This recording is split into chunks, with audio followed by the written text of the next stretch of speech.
Hello everyone. Uh, Please confirm if I'm clearly audible to all of you.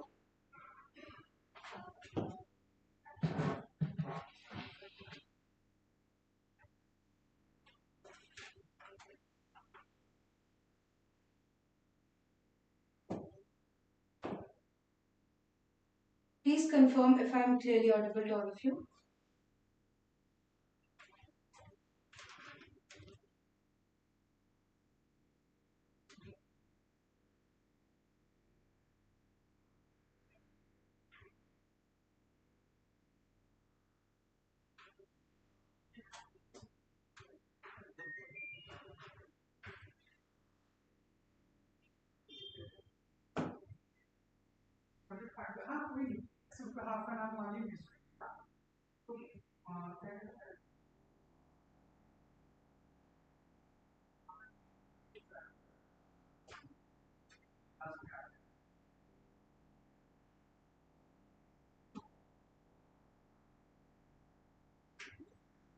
Please confirm if I'm audible to all of you so that we can start off with today's session.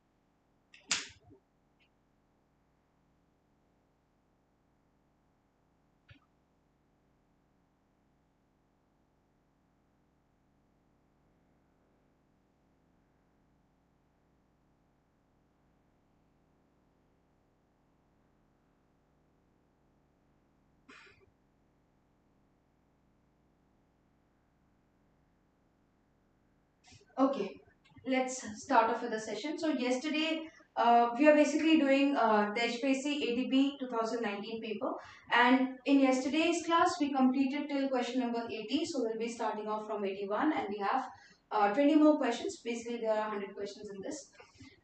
Okay, going to the next question, number 81. The question says, which method is okay? Which method is widely used to measure overall performance of the entire project? In order to know that, you have to understand what does all of these things mean. Okay, let's try to talk about all of these different methods individually. First is your critical path method. Critical path method we have already talked about. Critical path method is what basically in this particular method CPM, we try to decide the entire schedule of the project. We try to make the entire schedule of the project as to let's say phase 1 is going to start on this date, end on this date. This is the date on which approval process is going to happen. This is the date on which your auditing is going to happen. So likewise, your entire schedule, like event 1, then activity, then event 2, then like this, then maybe event 3, then like this event 4, something like this. Your entire structuring of the project is done. So CPN, critical path method, is not a way in which we can measure the performance, because this is a way in which we try to structure the project, right? Then we have Delphi method. Delphi method is what? Let's say if you have any kind of confusion, what should we do? Let's say there's a problem on the site and you want to have a solution of that. If there is some kind of a complex situation which arises, we use Delphi method to kind of make decision in cases of complex situation. We do group discussions and all, and this is a method through which we try to reach to a decision. This is a decision making method. This is not a performance measurement. This is a decision making method. So definitely Delphi method is also not the one, right? So these are not the ones. So if none of the above, already it's crossed. Earned value analysis method. Now what is earned value analysis method? Let me explain that to you also. Earned value analysis method tries to measure the actual work which is done for a particular project. That means the actual performance of a particular project, not the scheduled ones. Things which are scheduled, that is a different thing. Like yes, let's say something is scheduled to be finished today, but then actually on ground, what is the condition or what is the performance of that project? That performance measurement is done with the help of earned value analysis method. So in order to measure the overall performance of the entire project, we can use this particular uh, method. Okay, so your answer will be C, earned value analysis. Okay, next we have categories of natural hazard. Categories of natural hazard include meteorological, biological, both A and B, or none of A and B. Okay, for this I would like to show you a particular file which will kind of help you to understand. Nowadays, a lot of question is being asked from disaster management. So this is a particular flow chart, you can say, which will help you to get an idea about the different types of disasters and what is the classification of those disasters. So overall, disasters can be classified into two types: human disasters and natural disasters. Okay, human disaster means any kind of disaster which is happening due to human activity. Okay, human disasters can further be classified into two types: environmental and technological. Environmental in the sense greenhouse effect, deforestation, all of these things, and technological means any kind of oil spill, any kind of nuclear accident, chemical accident, all of these things. And then you have natural disaster. Natural disaster is basically what can further be natural means something that is occurring naturally. Can be further divided into your five types. Biological, that means epidemic, any kind of epidemic like we had coronavirus in a now, see, we do think that coronavirus is biological. We like nobody agrees it's a human, induced. But still, let's just keep it here. Geophysical is earthquake, volcano, mass movement, anything related to the Earth, like tectonic plate movement. Why do earthquake happen? Because of the movement of tectonic plates. All of those things. Hydrological means related to water. Let's say flood, mass movement, all of these things. Then we have meteorological, that means storm, cyclone, all of these things are happening due to meteorological conditions. And then we have climatological, that means extreme temperature, drought, something which is a resultant of your, human activities only. But these kind of things are considered under your climatological aspect. Okay, so these are the five types. So in their option, we had what? We had meteorological and just a second, let me look at the options what we had. Yeah, meteorological and biological. So both of these are a part of your natural hazards. So answer will be your both A and B. Okay. Then next, as per Natural Disaster Management Authority guideline, which of the following is not a man-made hazard? Which of the following is not a man-made hazard? Chemical industrial disaster. This is a man-made hazard, right? Nuclear and radiological disaster. Yes, this is a man-made. Fire hazard can also be man-made, can be natural, but yeah, can be man-made. Snow avalanche is not something that is man-made, that happens naturally. Okay, so this is not a man-made disaster. Next, let's look into this question.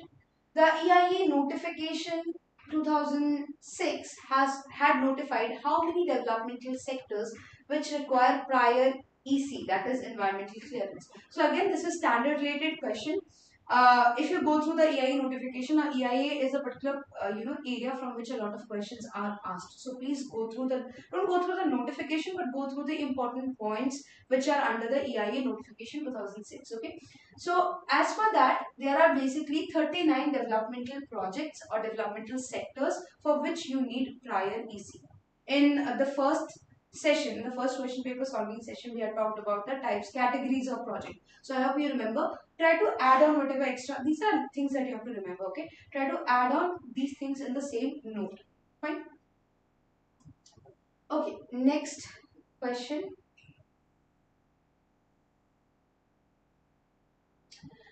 The 74th Constitutional Amendment Act of 1993 mandated formation of which committee as a participatory platform in urban local body? Okay, under 74th Constitutional Amendment Act, we know what? It gives power to the ULBs. ULBs means urban local bodies.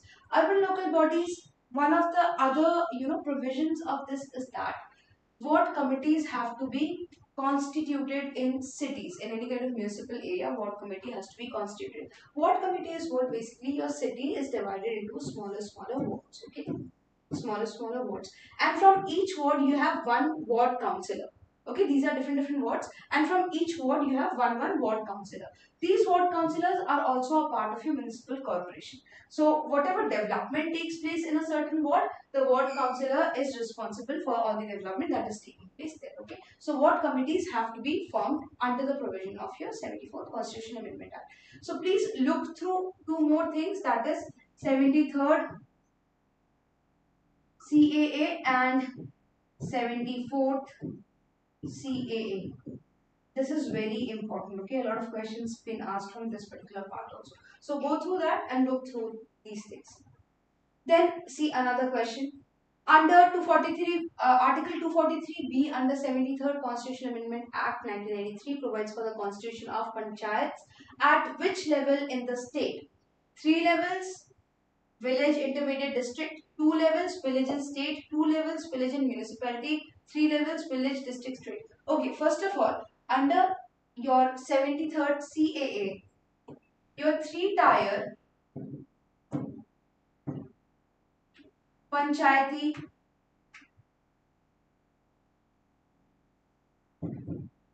Raj institutions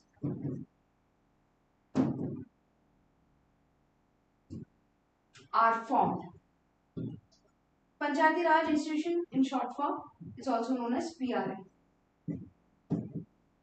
And this, PRI is formed at 3 levels. What are the 3 levels? Village level, intermediate and district. At the village level, you have the Gram Sabha. At the intermediate level, you have the Panchayat Samiti.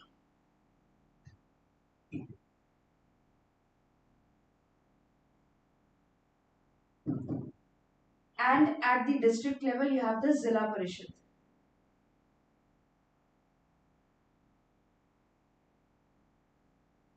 Okay, so these are the 3 levels. Please keep it in mind in case you're not aware of it, but I'm sure you will be at least heard of it somewhere, right? Because this is very important when it comes to local governance. 73rd and 74th Constitutional Amendment Act is very important when it comes to local governance. Okay,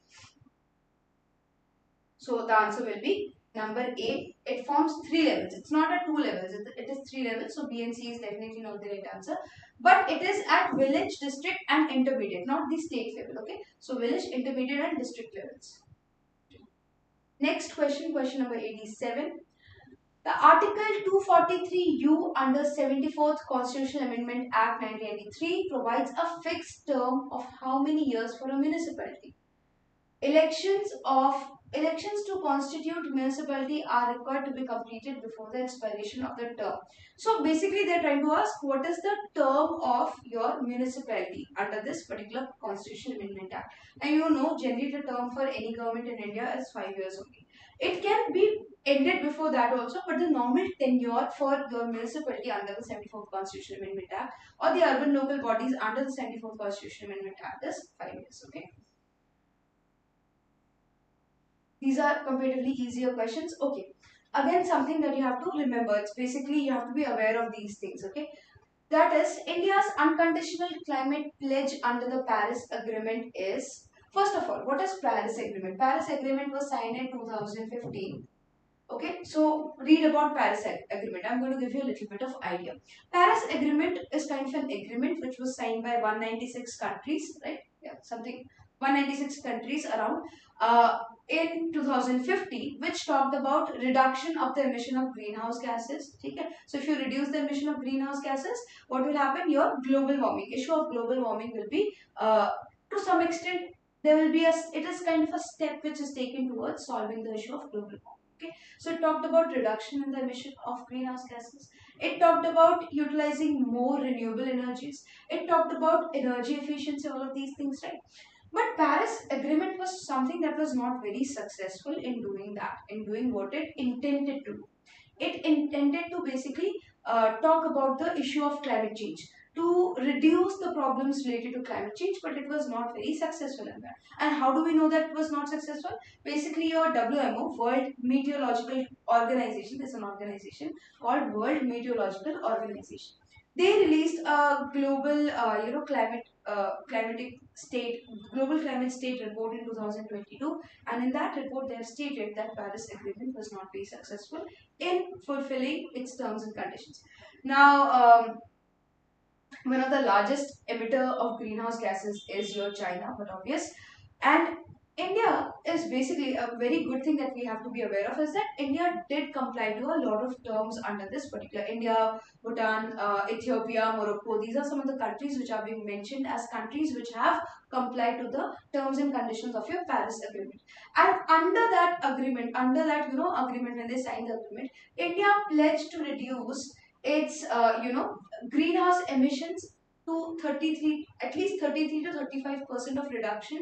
It pledged that it's going to reduce at least 33 to 35% of reduction in the greenhouse emissions intensity of GDP between 2005 to 2030. So that is what the pledge that it has taken. This is something that again you have to remember. Okay, so environmental areas, environment, it's a very hot topic nowadays, as you must be aware of. So please focus on those areas. Next question. Eco-Nivas Samhita Part 1 Building Envelope Energy Conservation Building Code for industrial sector for residential sector is developed to set minimum building envelope performance standards to limit heat gains or heat loss as well as for ensuring adequate natural ventilation and daylighting. The code is applicable to which of these projects? Basically, there is a code called Econivas Samhita. I'll explain you what this means. There is a code called Econivas Samhita. Econivas Samhita is what basically? There is a ECBC code. ECBC is what? Energy Conservation Building Code. There is a ECBC code for your residential building.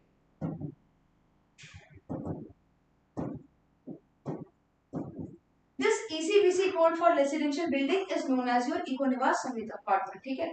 And they are asking you basically what is the applicability or to which project does this particular code apply to. Okay, see, whenever you have a code, there is a particular minimum limit. Okay, only if you are beyond a certain limit, only then the codes will be applicable. Otherwise, for smaller projects, the codes are not always applicable to all the projects. But here they are asking what are the projects out of these, which are the projects on which the code is applicable. So basically, the code is applicable to all the residential building projects with a built-up plot area of 500 square meter. Okay, projects which is built on a plot area, not built up, built on a plot area of 500 square meter. More than 500, more than equals to 500. Please focus on this particular sign. More than equals to. So any kind of residential building which is built on a plot area which is more than or equals to 500 square meters. For all those buildings, for those residential buildings, this particular Econivas Samhita Part 1 ECBC code will be applicable. Okay. If you have any doubts, you can ask me regarding. So again, try to remember these things. These are standard related questions. Okay. Question number 90. Central nodal agencies that channelize the subsidy to lending institutions and monitor the progress of credit linked subsidy vertical of PMAY. This is PMAY, okay?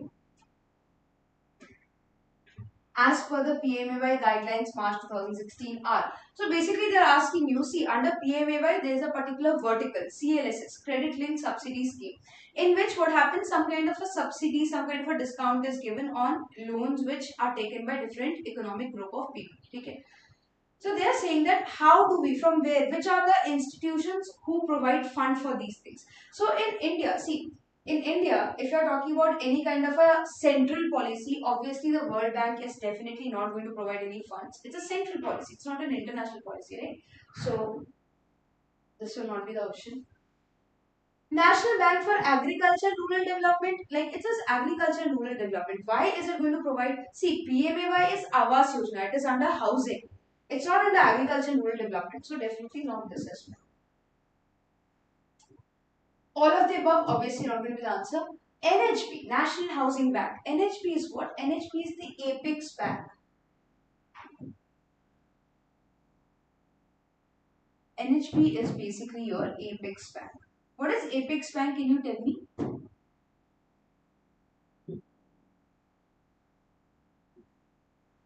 For housing finance institutions. NHB, National Housing Bank, is the Apex Bank for housing finance institutions. Any idea what Apex Bank is?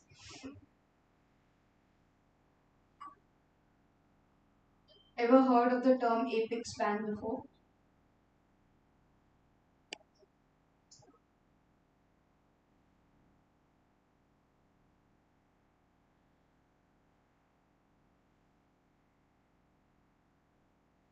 Okay. See, Apex Bank is what? You can say that Apex Bank is like the head bank. Like Apex Bank of India is RBI. That means all the guidelines based on which, like, how different banks in India should function, what are the guidelines, what are the rules and regulations, all of those things are set by RBI. RBI looks into working of all the banks. All the banks have to work as per the regulations of RBI. So RBI is the head bank that manages all the working, the regulation, everything of the different banks, whether private or government in India. Okay. Simultaneously, there are uh, yes, the RBI is the apex bank, okay, of India. But when we specifically talk about your housing financial institutions, that means the different banks like HDFC and all, these are the different banks which provide housing finance. Okay, HUDCO is there, HDFC is there. When we talk about your specifically housing finance institutions, that means specific institutions which provide finances related to housing. When we talk about that, in that field, NHB is the apex bank. So NHB is the head bank of all the housing finance institutions in India. Okay? So whatever housing banks are there in India, they work according to the guidelines of NHB. And obviously NHB also comes under your RBI itself. Okay. So NHB will definitely be there. Like whenever you're talking about housing, if fund required, then NHB will definitely be the first bank. And HUDCO, that is Housing and Urban Development Corporation. HUDCO is also a particular corporation which channelizes fund for different. See, HUDCO gives fund for different policies which are going in India, for different, for even for the settlement of, let's say, new satellite towns. If the government wants to develop new satellite towns, even the funds are provided by HUDCO. Even HUDCO provides fund to the building materials industry. So any kind of new research that is going on in the field of the building materials, the funding is done by HUDCO itself. Okay, so HUDCO is also a very important housing finance institution. So the answer is going to be C, as that is National Housing Bank and Housing and Urban Development Corporation. Some questions, even though don't know the exact question, but you can try to eliminate the wrong options. Okay, try to use the elimination process. Okay, next question. According to the Real Estate Regulation and Development Act, that is RERA Act of 2016, carpet area includes partition wall, exclusive balcony or veranda, exclusive terrace, all of it. Okay. What is carpet area? Area is the net usable area. Okay, carpet area is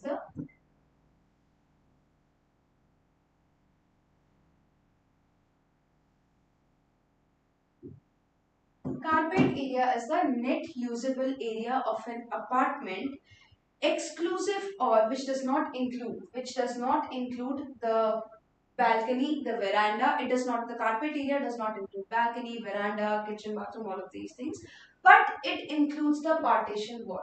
Now, might sound a bit of confusing to a few people, because see, as per the IS code, the definition of carpet area is a little bit different. As per the RERA, the definition of carpet area is different, right?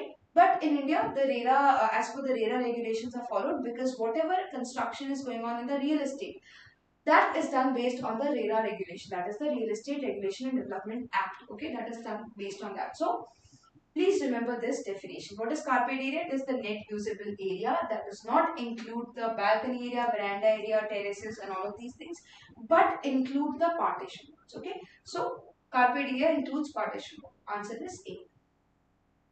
Next, as per the RERA 2000, again the same, like similar question. What percentage of collection in a project needs to be deposited by developer in escrow account towards the cost of construction, including that of land? 30%, 50%, 60%, 70%. Okay, let's try to understand the question. So, as per RERA, there is one more, provision that the government has given. That is what? Let's say I'm a builder, okay, and you are a consumer, you are a customer. So you are, let's say I have proposed a particular real estate project, a big real estate project, a residential complex, multiple apartments and everything. So the booking is done prior only. Nowadays you must be aware there's a lot of booking which is going on even before the construction start, right? So in term of that booking, to make sure that booking is there, to make the booking, basically you deposit some amount of advance, right? So that means what? Some amount of fund is being generated. I'm collecting some amount of fund for my particular project. So what the government says is that whatever fund I'm collecting, at least a particular percentage of that fund should be deposited in an escrow account. What is an escrow account? Escrow account is an account which is owned by a third party. So whenever there is any kind of transaction going on between two parties, let's say you and me, there's a transaction going on between both of us, there is a third party involved to make sure that the money doesn't completely go down. So that, let's say I do not scam you and I take your money and run away. Okay, so that those kind of things don't happen. That is why government has said what? That if I'm raising any fund, let's say I'm taking bookings and I'm collecting funds, right?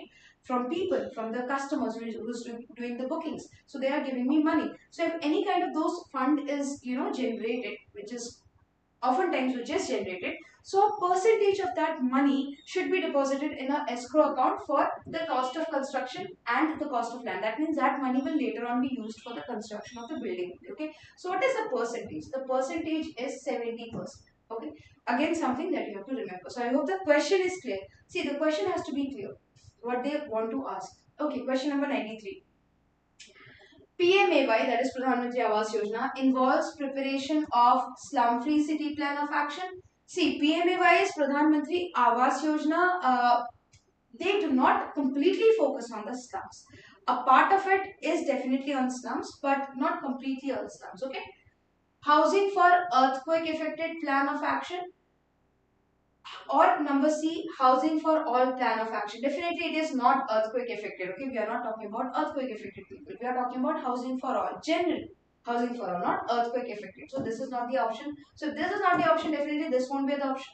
What you have to understand is slum free city PMAY is not just focusing on the slum part. It talks about provision of housing for all, even for the LIG and the MIG sections also, right?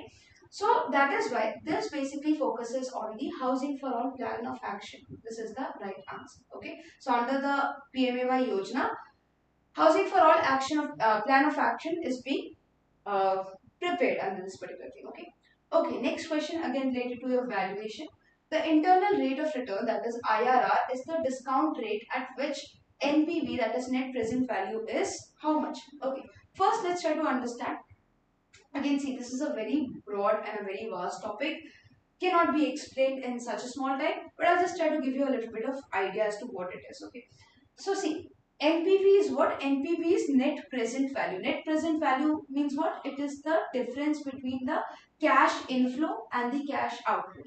When you're doing any investment, let's say a project, you're constructing a project. When you want to construct a project, you have to do some investment, right? You have to give some money, and then there will be some income that you are generating on behalf, on account of that money, like you invested some money and then you're earning some revenue, right? So that revenue is what? That is cash inflow. That means that is coming in, and the investment is what? Cash outflow. Okay. So basically the difference between cash inflow and outflow is your net present value. Now generally, if you think it logically also, your inflow should be more than the outflow. That means your income should be more than the investment. Only then the project is feasible. So before seeing, before trying to find out, like let's say when we want to find out whether a particular project is feasible or not, what we do, we try to calculate the NPV and the IRR. Based on these two things, we can basically assess whether a particular project is profitable or not. Okay, so we try to find out the investment. We know the investment, and then we try to find out that over the period of time, what will be the future cash inflow. We try to estimate that, and then we try to find the difference, and we try to see that okay, we are going to earn profit or we are not going to earn profit. So based on that, we can say whether a project is feasible or not. Okay. Now, IRR is also something that we basically calculate. IRR is what? It is internal rate of discount. So IRR is what basically, it's a rate of discount at which NPV is generally zero. That means whenever your investment is equal to your income, whatever you are investing in the your project is equal to the income. That means basically zero, no profit, no loss kind of a situation. At that particular point, the internal rate of IRR at that particular point, basically they're asking the internal rate of return is the discount rate at which NPV is zero. So NPV is zero. Okay. So IRR is what? In order to understand what IRR is basically a discount rate at which your NPV is going to be zero. Try to remember this. Again, this is not something to be remembered. there's a set of calculations which you do in order to find out the IRR, okay, internal rate of return. So simply you can remember that IRR is what? Internal rate of return is what? This is the discount rate at which your NPV is zero. NPV is zero means the investment that you are doing is equal to the income that you are getting. That means there is no profit, no loss kind of a no gain, no loss kind of a situation. The entire thing is zero. Sum is zero at the end of the day. So at the internal rate of the internal return rate of return is the discount rate at which NPV is zero. Okay? So whatever discount rate is there, if the NPV is zero at that particular discount rate, that discount rate is known as your IRR, that is internal rate of return. Next question. As per the based on RERA, as per the Real Estate Act 2016, a promoter shall not accept a sum more than -% of the cost of apartment plot or building as an advance payment from a person without first entering into a written agreement for sale with such person and register the said agreement for sale. So let's say if you want to do any kind of booking, you want to buy an apartment, you have to do an initial booking that I want to book this apartment. Okay, so for that booking, what you have to do is you have to pay a certain price. So as per RERA, they are saying that a promoter shall not accept more than a particular percentage of the cost of the apartment. So whatever the cost of the apartment is, the promoter can only receive a certain percentage of that cost of apartment. And what is the cost of what is that percentage? It is actually 10%. Again, something that you have to remember. So what they are saying that as per RERA, the promoter shall not accept more than 10% of the cost of apartment as an advance booking. And if they want to accept more than that money, then they have to enter into a written agreement. Only when they enter into a written agreement or enter into a proper registration, they are registering the flat in that particular person's name, only then they can accept amount more than 10%, or else advance pay only 10%. So if somebody is demanding more than 10%, that is not the right thing. Okay, next, LARR, that is the Right to Fair Compensation and Transparency in Land Acquisition, Rehabilitation and Resettlement Act 2013 repeals Land Revenue Act, Land Acquisition, Land Rehabilitation, Redevelopment, National Rehabilitation and Resettlement Act. That means repeals matlab, see, whenever there is an old law, okay, let's say there is an old law, there is some kind of an old act, and I am bringing in a new act. In that same field, let's say there is an old acquisition act. Now I am bringing in a new acquisition act. So when the new acquisition act comes in, the old acquisition act is repeat. Now that is not existent anymore. That is repeat. Okay. So they are saying that when this new came into place, when this new act came into place in 2013, LARR Act came into being in 2013.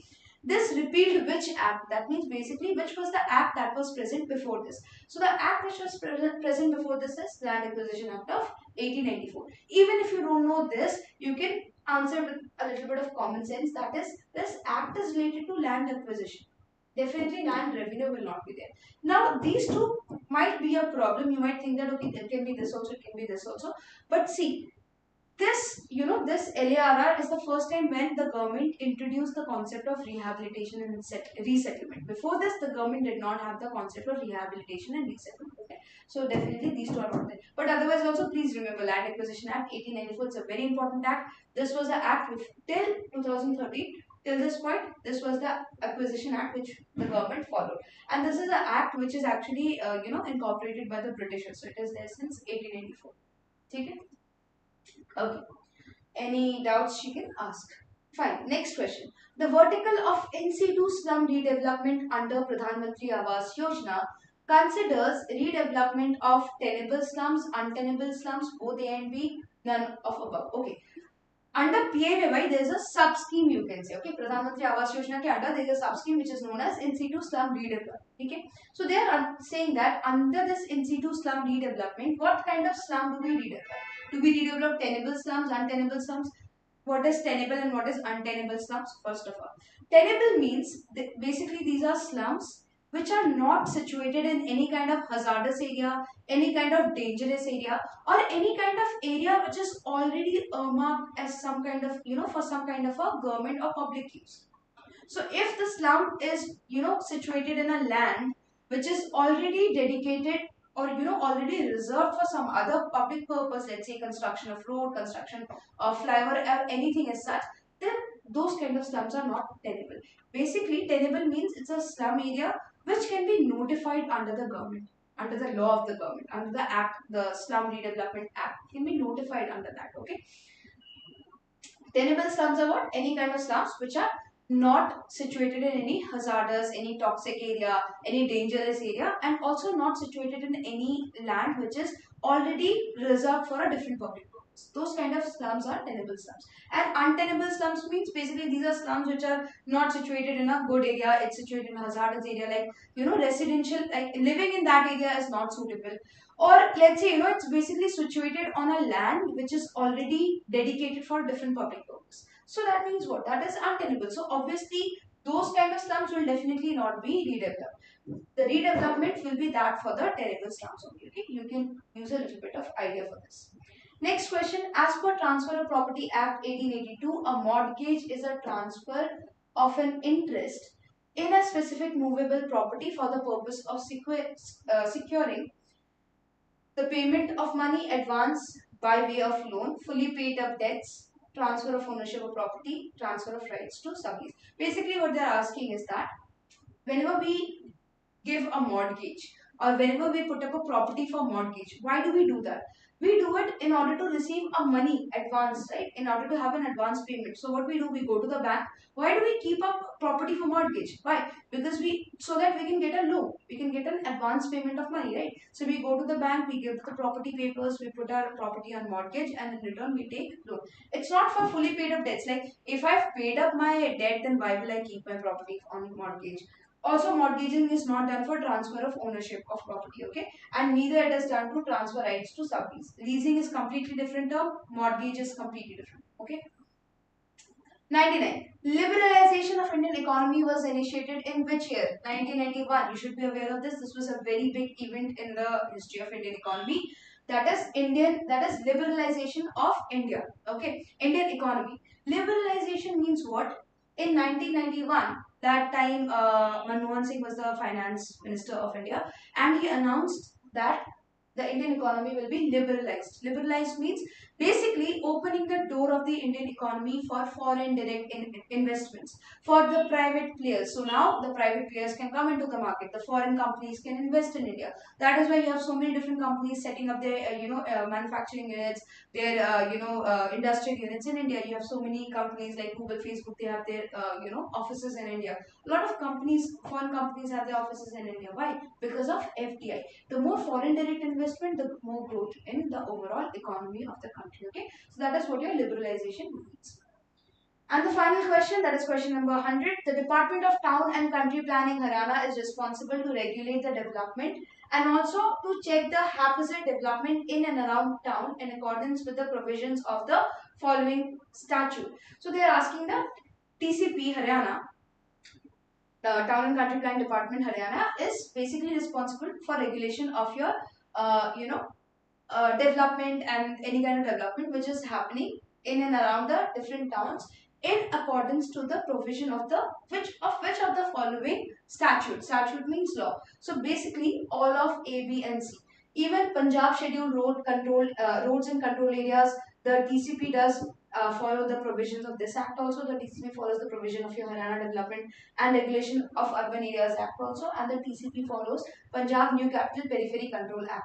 Okay, so you have to remember, this is the thing that you have to remember. Basically, TCP follows all of these three different acts, the provisions which are given under these three different acts. Okay, so with this, basically, we are done with your Haryana HPSC Haryana Public Service Commission's Assistant Town Planner paper of 2019.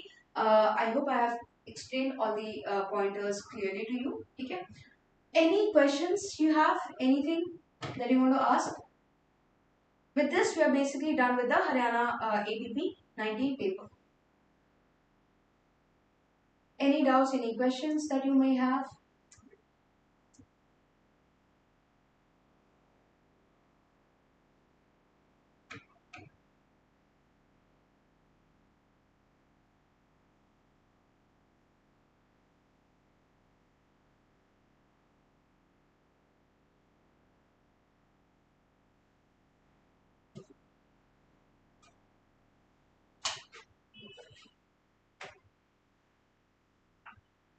if you don't have doubts, then we can probably, end today's session.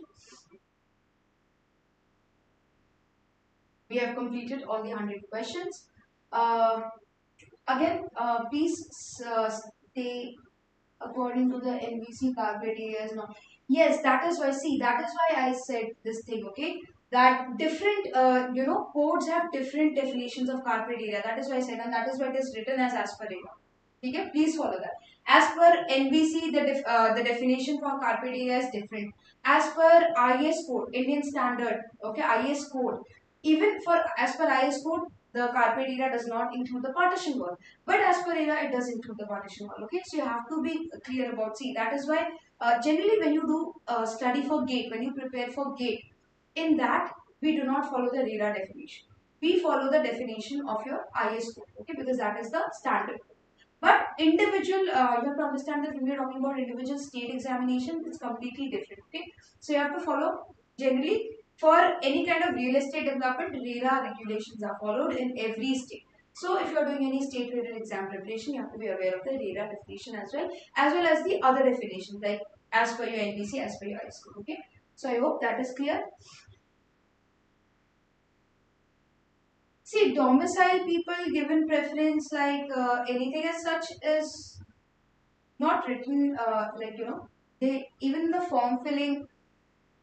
I mean, maybe see even in the form filling, it's not written as like people of Haryana, any kind of specific. Yes, I think in the form filling they do have that kind of criteria. Like, are you some kind of, are you sons? And yes, I think that preference will be given because in the form filling also, if you have filled the form, you must have seen if you are, related to any freedom fighter of Haryana, any person of Haryana. So that preference will be there. Obviously, the domicile preference will be there, but you can still try. There have been previously there have been people who got selected who were not from Haryana. Okay, so that is there, that will be there. I think that is there in every place. Even PPSC paper that you have, there is a Punjabi language also. So that domicile preference will always be given. Even in RPSC, you had Rajasthan related questions, which is again, this is basically done to kind of shortlist, or you can, reduce the people, the number of applicants into specifically maybe people who are aware of the state. So that kind of thing does happen. Okay. Okay. Any other doubt?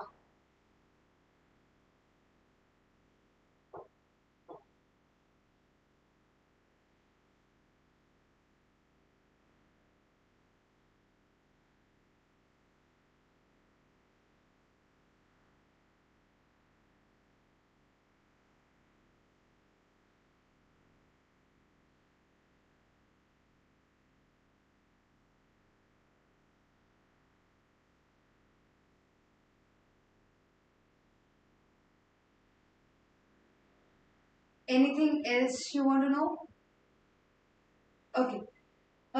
If you have any other doubt, you can post in the comments below. Also, fine. And just to give you an update that we have our classes which are going on for different preparations. We have classes for DDA preparation, for HPSC preparation, for BPSC preparations as well. And for HPSC and PPSC, the classes will be starting soon. There will be an introductory class also regarding that. Okay. So, you can get more details about that. If you want to know more about it, you can call our counselors. The numbers will be given in the description box below. If you have any other queries, you can definitely put up your questions below. And we'll be meeting very soon with a new set of question papers. Okay. Thank you very much for being present and for being interactive.